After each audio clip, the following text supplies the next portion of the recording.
మన చుట్టూ జరిగే అనేక సంఘటనల ఆధారంగా అనేక సినిమాలు వస్తూ ఉంటాయి. కొన్ని సినిమాలు చూస్తుంటే మన జీవితాల్ని మనమే చూసుకుంటున్నట్టు ఉంటుంది. మనం ఎప్పుడో చూసిన సినిమా లాంటి కథ మన కళ్ళ ముందు కనిపిస్తుంటే, ఓ యువతి లండన్ నుంచి హైదరాబాద్ వచ్చింది. ఆమె హైదరాబాద్ రావడం ఇదే మొదటిసారి కాదు, ఇప్పుడు 4వసారి వచ్చింది. ఇంతకీ ఆమె ఎవరు? అసలు హైదరాబాద్కి ఎందుకు వచ్చింది? ఎవరి కోసం వెతుకుతుంది?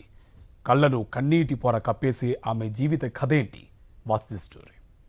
2016లో బాలీవుడ్లో లయన్ అనే సినిమాను నిర్మించారు.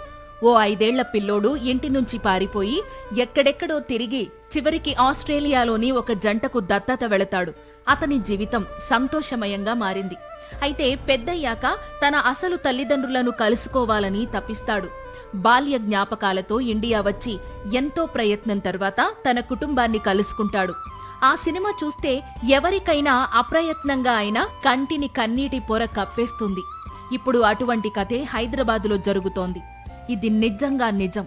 ఓ 40 ఏళ్ల యువతి తన మూలాలు వెతుక్కుంటూ హైదరాబాదు వచ్చింది. తన తల్లిదండ్రులను కలుసుకోవడం కోసం తపిస్తోంది. వారి గురించి ఎవరికైనా తెలిస్తే చెప్పమని కోరుతోంది. 1987 నాటి ఘటన. అప్పుడు సంధ్యారాణి 3 ఏళ్ల బాలిక.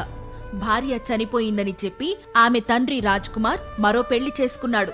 హైదరాబాదులోని ఖైరతాబాదులో ఉండే రామయ్య తన మరదలు అనసూయను రాజ్ కుమార్కు ఇచ్చి పెళ్లి చేశాడు.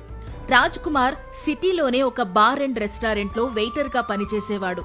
పెళ్లైన కొద్ది రోజులకే రాజ్ కుమార్ తన మొదటి భార్య కుమార్తె సంధ్యారాణిని రెండో భార్య దగ్గర వదిలేసి ఇంటి నుంచి వెళ్లిపోయాడు.